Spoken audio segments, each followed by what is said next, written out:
The Bible describes you in the most incredible ways. In this passage, you're called living stones that are being stacked together to build a spiritual house, a holy priesthood. This image is distinctly Old Testament in nature because he has in mind the temple of Judaism, the centralized dwelling place of God. But now, in Peter's eyes, he sees God building something much different, much more personal. God's not building a stone temple where he could be housed. Instead, he sees a holy temple built of living stones, ultimately worldwide in its size and reach. When we read this verse carefully, we see the reference to us coming to Jesus, the living stone rejected by men. But in the sight of God, he was chosen and precious. The new Adam, Jesus, becomes our archetype. As we die to self, we are crucified with him, and then we are risen to new life. Now, we're living stones, and God is doing the most incredible thing, building a new temple where he lives in each of us. And we're not only the temple, but we serve in the temple. Being the holy priesthood is more than just a label. We serve in two distinct directions.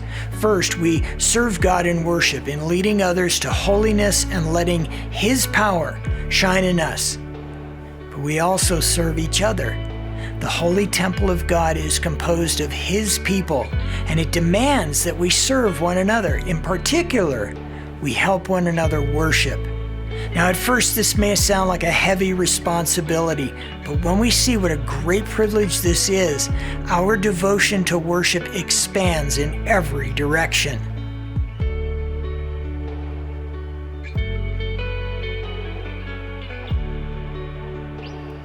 As you think about the privilege of the priesthood, as you think about your role as a priest to other Christians, we should keep in mind what John says about what the Lord asks us to do.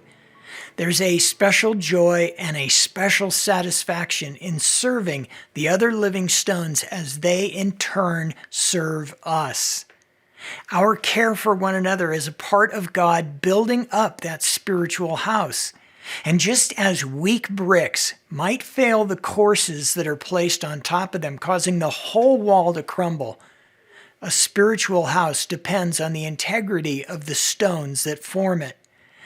Blessing another Christian contributes to their discipleship, but it also adds to your own.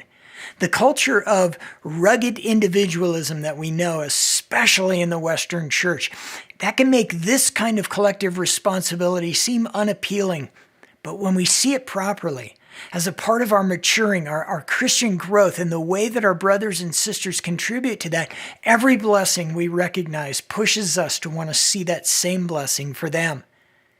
Now, I know that giving a blessing sounds like something your pastor does. And a lot of time, we have this idea of blessing as just doing something nice, making somebody else happy. They tell you what a blessing you are to them. But the Bible uses this word much differently. Any blessing we see in the Bible has really little to do with making someone feel good. And here's the reason. That would last only for a limited time. The blessing we read in the Bible are directed at a person's destiny. If you've been fortunate enough for someone to speak a biblical word from God to you, you always remember that moment.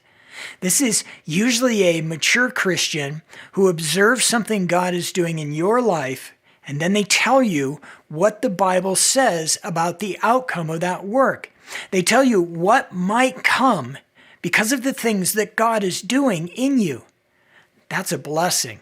And it changes you when you're open to it, when the Spirit affirms what they've said and you see the course of your life turning, maybe even just a little bit. You see this in the blessing that Isaac speaks to Jacob because it sets the course for the rest of Jacob's life. And if you didn't realize that by now, this is a part of the priest's work, to speak life and destiny to others. And now don't hear me wrong. Don't hear what I didn't say. This is not the idea that you speak your idea of blessing to others, but you have God work through you to give his blessing to your brothers and sisters. You'll both know the blessing is authentic when it sparks change in the recipient of the blessing. A true blessing never leaves the person in the same place.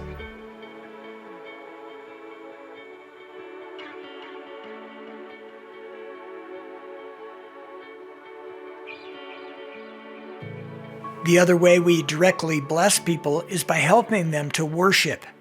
This passage you see on the screen is kind of obscure, but it tells us something important about God's priorities. God's people are living among a people not like them because of the wickedness of their king and their own rebellion.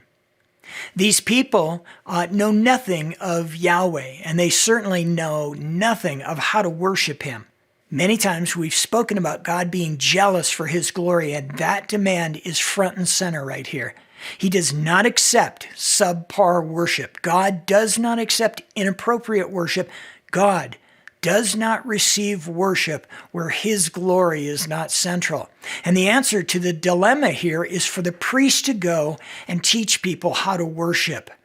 So it was the answer then, and it's an even more important answer now. When we share a common priesthood and a common concern for the proper worship of God in his temple of living stones, it becomes our privilege to help one another worship properly. So how do you teach a fellow Christian to worship? Easy, by knowing how to worship yourself. Though we have all been commissioned as priests, in most cases our training for the task has probably been different in each case. The worship of God by his people encompasses every aspect of our life, but for this video, I'm going to limit worship to the discussion of what we do together in God's house. The first way we can bless people in teaching them to worship is to emphasize the importance of worship to God.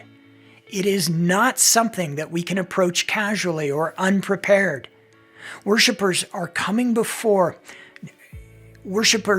in the presence of a God of burning holiness, and he demands that same thing of his worshipers. This means that we have to prepare ourselves to worship, both physically and spiritually. Being a priest to a brother means I speak these things in their life. Maybe I note their tiredness or their lack of repentance, and I tell them this is affecting their worship, and then I teach them how to deal with those things. And before we say, listen, that's the pastor's job, remember, you and I are all bricks in the same wall. There are countless other ways in which you can help others worship. You may bless somebody by teaching them how to sing of God's glory. Your own spiritual abandon that they see encourages them to the same depth of worship. The prayers of intercession that you pray aloud not only teach your sister how to pray from the heart, but it gives her encouragement to vocally present her petitions. This has a domino effect amongst the congregation. As others hear the cry of your heart, your sister's heart in prayer, they in turn are moved by the Spirit to pray in the same way. You may even fulfill your priestly role simply by your presence, showing without question that you prioritize the worship of God over all other choices. And in turn, that encourages others to do the same thing. The role of the royal priesthood has always had an evangelistic purpose. To see a nation of priests, whether it be Israel or Christ Church, fully worshiping him with a reckless love and abandon, that influences the community in which God has placed your temple of living stones.